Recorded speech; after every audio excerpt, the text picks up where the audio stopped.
Hello, everyone, and welcome to Credit Counseling Singapore's Munch and Learn Ask Away edition.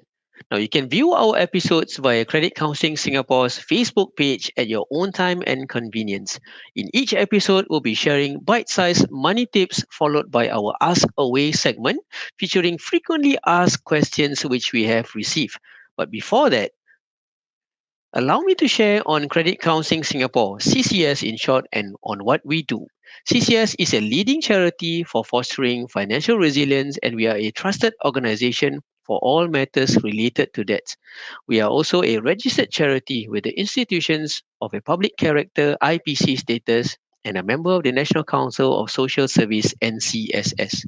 We focus on three main areas. Number one, on restoring financial well being of debt distressed individuals and families. And we also focus on building financial capability where we conduct talks, webinars, and workshops on responsible credit use and prudent money management. Lastly, we foster financial resilience among the lesser served individuals and families to help them to withstand and recover from various financial challenges. And our topic for this episode of Munch and Learn Ask Away is financing a university education. And what are the things that we are going to cover for this episode? Okay, we're going to share with you or provide a brief overview of the various autonomous universities here in Singapore and how you can finance a university education from these universities. But before that, allow me to share a disclaimer. Whatever information being presented in this episode is to provide a general awareness and educational purposes. Now, any information pertaining to the fees based on the information that's been published in the universities in Singapore, as such, these information may change over time. So if you want to gather more information for yourself, you are advised to check with the respective universities and also government websites. Yes, we all know that in Singapore, it is not cheap to raise a child. And as a parent, we always want the best for our child. Now, in the child's early years in primary, secondary school, and even up to junior college, education in Singapore is subsidized. Sometimes we may spend money in the tuition fee or tuition classes, enrichment classes. This is to ensure or the desire that our child reaches his or her full potential. Now, these classes or this fee can range from the hundreds. Now, of course, these are optional and is up to you. But by the time the child reaches the age where he or she has a strong aspiration to pursue higher education, like studying in polytechnics and local universities, then there will be some valid questions that will be hovering in our minds. For example, how much does it cost to study in an autonomous university in Singapore? Are there any subsidies or schemes that can ease the financial load? Then also, what are some ways that you can finance their higher education? Now, in this episode, we will share more on this. That's right, Jonathan. But you may be wondering, what do we mean by autonomous universities in Singapore? Now, for your information, an autonomous university refers to a university that exercises independent control over its day to day operations and curriculum. Now, in Singapore, there are in total six autonomous universities. Now, this is just a quick snapshot of it. Just go through a bit of an introduction. Well, we'll start off with the oldest university in Singapore, National University of Singapore, and this is followed by the Nanyang Technological University or NTU. And in the early 2000s, Singapore Management University SMU starts its operation, as well as Singapore Institute of Technology SIT. And we also have the Singapore University of Technology and Design SUTD, and also Singapore University of Social Sciences. Now, these autonomous universities provides a wide range of academic research, work, learn, and student life options to cater to students' diverse interests and learning styles. Yes, thank you for that. Now, after knowing all these six autonomous universities in Singapore, the next question that we want to find out is how to finance a university education. Basically, there are three options. That is, you can finance it through loans. Secondly, bursary or scholarship. Now, before we do that, let's find out what are the costs of a university study in Singapore. Firstly, you have this tuition fee that you want to take note. And then, of course, you need to cater for also the living expenses. Now, tuition fees is available for, tuition grants is available for Singaporean and PR to help cover the cost of the full tuition fee. Now, full tuition fee for the autonomous university in Singapore. For the enrolled Singaporean student, they will automatically receive a tuition grant and pay a subsidized fee. For the PR students, they will be offered tuition grant only after they are being accepted into the university. Now, the costs which are not covered by the tuition grant are the subsidized tuition fee payable and the living expenses payable. Now you see them both in the gray boxes. We will cover them next. That's right, Jonathan. And some of the things that we're going to cover is on the MOE Ministry of Education tuition fee loan, as well as the MOE study loan. Now, what does this two actually consist of? The MOE tuition fee loan, or it can actually help to cover up to 90% of the tuition fee. It's available for Singaporeans. It's interest free during the course of study. So the child is basically the borrower and the parent as the guarantor. Repayment begins after graduation, and this is actually administered by our local banks, DBS and OCBC. Now, the other thing that we always have questions coming in from inquiries is about the usage of CPF ordinary account. Now, as a parent, can I use my CPF ordinary account to supplement the tuition fee? Right? So I'd like to share with you guys a bit on the CPF education loan scheme. You can cover up to 100% of the tuition fee. Okay, it allows you to use the ordinary account savings, right? Either to pay for my own education, my children's, or my spouse subsidized tuition fees. Now, this is subjected to the CPF available withdrawal limit, and normally students will start to repay the loan 1 year after graduation. And finally, the MOE study loan. Okay, so this will cover up to the maximum loan amount of the tuition fee scheme. Now, for this particular study loan, you have to cover a bit of criteria. Now, you must have a gross monthly per capita income of 2,700 or less. You can cover up to 10% of the subsidized fee payable and the living allowance loan of about 3,600 per year. Now, loan is interest free for students with a monthly household per capita of 950 or less. Yes, thank you, Fadas, for sharing with us all these various schemes. Now, besides these tuition fees, there are also other essential living expenses to consider too. This could include the transport costs for the food, for clothing, for lodging, if the students wants to stay in the hostel. Now, the advantage of staying in hostels is that you save time on the traveling portion. Now, it may also be conducive for some students because their home environment may be too noisy for them to focus on their study. Now, if a student choose to stay in a hostel, it could cost between 3,000 to $4,000 dollars a year. Now, there may be supplementary and incidental costs as well. For example, you need to buy books, you need to buy learning devices, and you may want to participate in some of the CCA as well. The next thing you can consider is also the bursary. Now, bursary can offset the tuition fee for a university education. Now, government bursaries are for Singaporean students, and these are given based on the gross monthly household income, as seen on the chart there. Now, if these are granted, it can cover up to 75% of the subsidized tuition fees. Now, what you can do is you can apply directly through the university, and these are subjected to review of the gross monthly household income.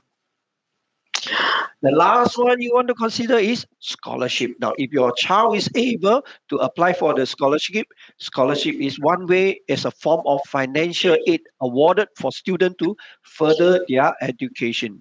Now, these are usually awarded based on various criteria such as academic merits, diversity, inclusions.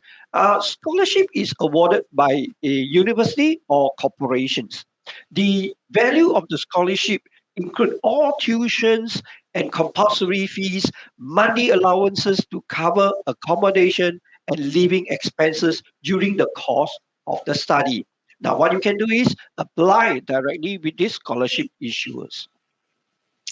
So let's do a quick recap, sorry, about the total cost of the university education here. Now, what you need to focus on is, like as mentioned earlier, is on the living expenses payable as well as the subsidized tuition fee. And this can be covered under the MOE tuition fee loan or the MOE study loan, as well as the CPF loan education loan scheme. And of course, we just shared with you a while ago on the usage of scholarship as well as bursary. Now, let's move on to the next segment, which is on the ask away. Now, all these are actually compiled through the questions that we receive, and we actually come out with the top three most frequently asked questions. And number one, the first question is about financing an education or university education using CPF via the education loan scheme. Now, the question here is that how do my child start paying for this particular loan? Well, as mentioned earlier, the CPF loan scheme allows you, maybe for in this case, let's say I'm a parent and I want to use my education or my OA account to actually pay for my son's tuition fees, right? So it is subjected to the available withdrawal limit, which is either 40% of the total accumulated ordinary account savings in my account or the remaining ordinary account balance after setting aside any amount reserved for housing or any other schemes. Now, how can the child start repaying the loan? Well, the student will be notified, right, after completion of the education tenure after graduation, the student will be informed. And this will be normally 1 year after graduation. Now, repayment must either be made in one lump sum or it can be broken down into monthly installments over a maximum period of 12 years. Now, the monthly installment rate will be computed for the students based on the loan amount and the repayment period. Now, do take note, right? The student cannot use his or her CPF savings for the repayments of the to the CPF account. Okay, now if you are considering all this, you can actually check from the CPF website on the CPF education loan repayment period calculator and also the monthly installment rate calculator and see how it works out for you. Okay, thank you for that. Now you know you can also use CPF money to pay for your university education. Now there is another question that is quite popular, and then they want to find out the more about the MOE study loan. What is this study loan? How do I get eligible? And then how does it covers? Okay, let me just attempt to answer or clarify the questions here. So this MOE study loan, it is for students who have already taken up the maximum of the tuition fee loan.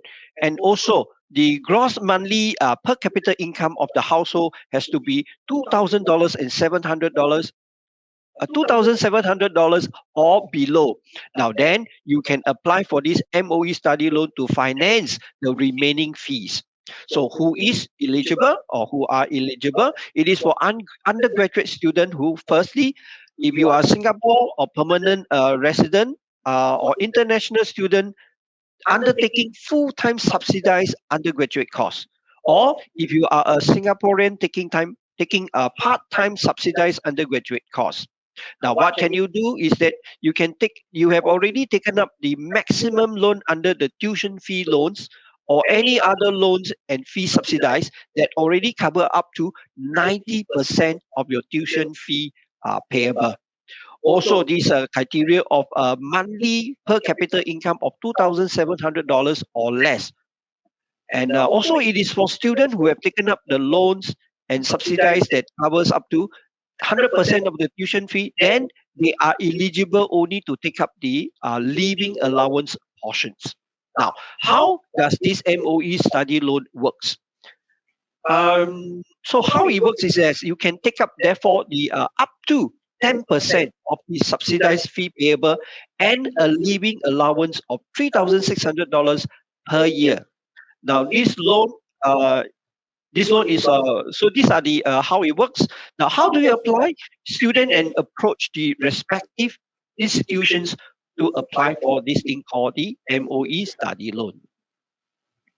All right, thank you, Jonathan. And we have one final question here. Basically, it came from one of our inquiries. They say, how can I be better prepared to fund an university education for my child? Well, the key here is all about planning ahead to think beyond the present. And what you can begin with is firstly to manage your finances prudently. Now, how you can do that is to use a budget to make informed decisions in your spending, using credit and borrowing, and also to prioritize your savings. So always remember to put aside a portion of your income for savings. Okay, and also if let's say you intend to set up a university fund for your child, you can also use that as your starting stepping stone. Now, the other thing that you also need to remember is to also manage any form of emergency so that you do not have to tap on your savings or your child's education fund for emergencies. So you can actually build a financial buffer or a cushion by putting up a separate savings account and saving up, let's say, from your overtime or from your bonus money to build up an emergency fund so that if anything goes wrong, you can always fall back on this emergency fund. So you need to also understand the concept of setting financial goals. If you have already decided to actually prepare an education fund for your child, right? For to help you to manage the different milestones in your journey as a family, and each milestone will require different and more financial resources. Now, other things that you can consider to make your money work harder for you is to consider something like an endowment plan, which you can actually get or provided by insurance company. It's normally a term plan that covers savings as well as a bit of life insurance. And another thing that we wanted to share with you is on regular investments saving plan. Now, this is actually offered by banks and also other financial institutions. It allows you to regularly save a small amount for investments, but however, do take note any form of investments will come with risks. Okay, so do go and check out some of these informations before you decide to invest your money to put it a bit more further for your financial goals. So we come to the end of our Ask Away segment. We really like to thank those who have actually submitted those questions to us earlier. Now we're going to move on and share with you guys a bit more about the help process on CCS. You can sign up and attend any of our free debt management talks or webinars conducted on a weekly basis to gain relevant and reliable information in addressing a debt issue. After attending the talk or webinar, you'll be provided with instructions on how to arrange an appointment with our credit counselor to receive debt advice, explore feasible solutions in order for you to make an informed decision in addressing a debt issue.